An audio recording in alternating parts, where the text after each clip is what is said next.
Olá, irmãos, a paz do Senhor a nós todos. Hoje o que eu tenho para contar é um testemunho, né, um testemunho de vida, para que possa fortalecer a fé, né, de algumas pessoas, para que a gente, né, fique realmente sabendo que as coisas com Deus, elas são assim um pouco estranhas. Às vezes a gente acha que vai morrer, às vezes a gente quer desistir no meio do caminho, a gente não compreende, né, muitas coisas que acontecem, mas Deus, ele é espetacular, na verdade, né? Essa palavra que eu tenho, né, para me referir ao nosso grandioso Deus, porque as coisas que ele faz são incríveis, muitas vezes a gente não entende, mas lá no final tem um desfecho maravilhoso que só uma mente brilhante, uma mente poderosa, uma mente amorosa, né, poderia tá fazendo, não tem outra explicação.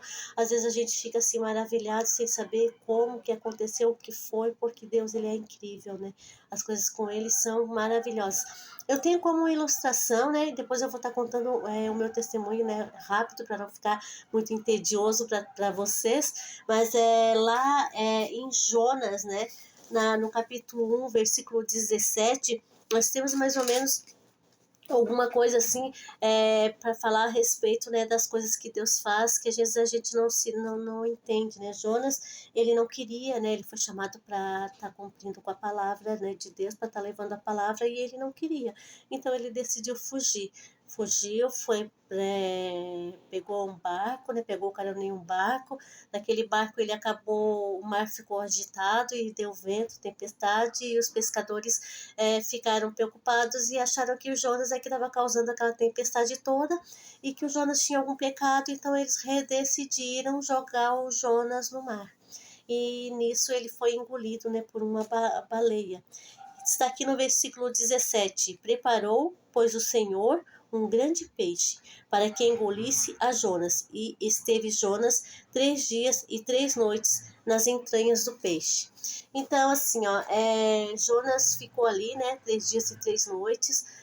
Com certeza ele deve ter achado que ia morrer, que Deus, né, tinha dado um castigo para ele porque ele não tinha cumprido com a palavra, porque o que iria imaginar uma pessoa dentro de uma baleia, né, sem oxigênio, sem água, no escuro?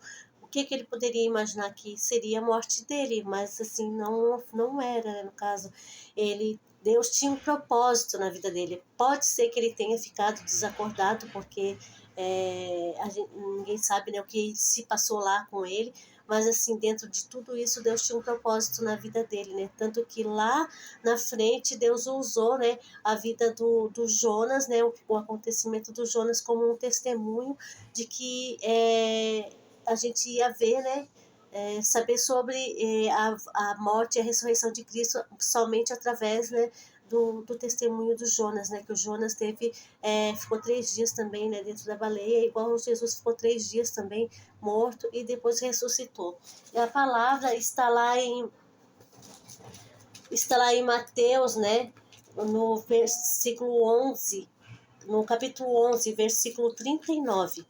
Mas ele lhes respondeu e disse: a geração má e adúltera pede um sinal, porém não se lhe dará outro sinal, senão o do profeta Jonas. Então ele está dizendo que ele não ia dar outro sinal, né, para aquele povo que estava pedindo a ele, né, aquela geração, né, má que tinha na época. Então o único sinal que ele daria seria do profeta Jonas. Então assim, Jonas, ele foi usado, né, tanto para estar salvando um povo a qual Deus o enviou, quanto para estar sinalizando ali a morte, né, e dando um testemunho da morte e ressurreição de Cristo. Então ele foi muito usado, né, por Deus, e ele não tinha noção do que era. Ele achou que Deus não queria mais que ele continuasse, que Deus ia castigá-lo, né, porque ele tinha desobedecido. Mas então, assim, ó, o meu testemunho é o seguinte: eu há um ano, mais ou menos um ano atrás, eu fiquei muito doente. Eu me dei uma infecção nos rins e eu fiquei muito mal, comecei a vomitar em casa, me deu hipotermia, né? Porque eu não tenho febre, ao invés de me dar febre, eu me dá hipotermia. Então eu comecei a passar muito mal, a tremer e vomitar, e não sabia do que se tratava. Acabou que eu fui preparar no pronto-socorro, na época uma pessoa me levou ao pronto-socorro, e chegando lá, o médico diagnosticou que eu estava com infecção, né, num dos rins, e estava passando para o outro já, né, no caso. Então, mas assim, Deus é tão bom que Ele faz as coisas, mas Ele mesmo vai dar o suporte, Ele mesmo nos ajuda. Então, naquele dia, Deus acabou, me colocou, né, diante de uma pessoa maravilhosa que me fez um atendimento maravilhoso, né, isso que nem era particular, era pelo SUS.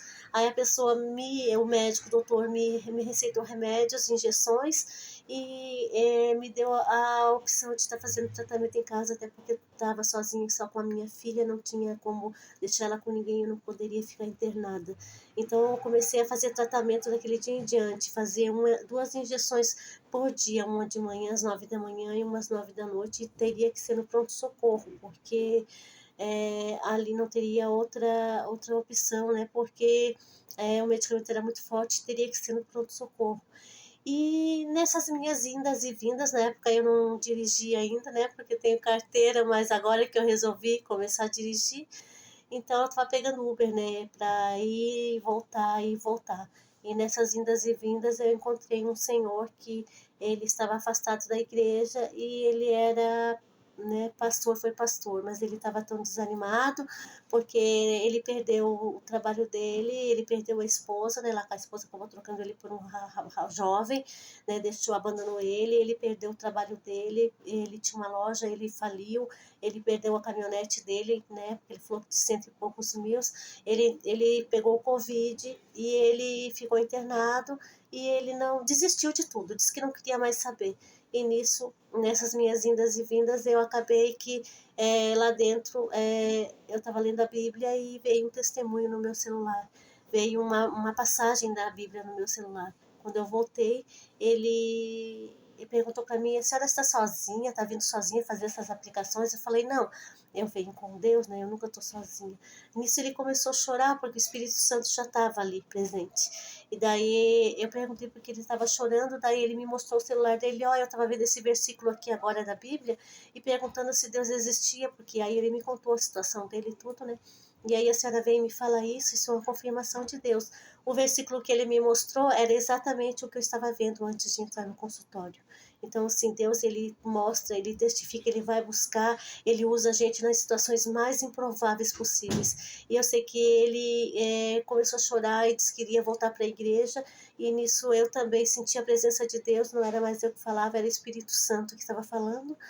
E eu senti assim que Deus estava o tempo todo ali e estava querendo resgatar, né, uma pessoa.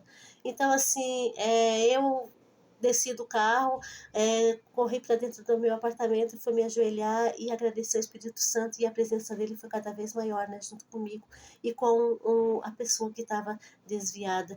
Porque assim, ó, Deus, ele usa a gente nas situações mais improváveis. Ele vai buscar aquela ovelha perdida, a única que está perdida do rebanho, ele corre atrás. Foi o que ele fez com aquele senhor, e foi o que ele fez comigo, me usou para estar tentando resgatar mais um filho dele.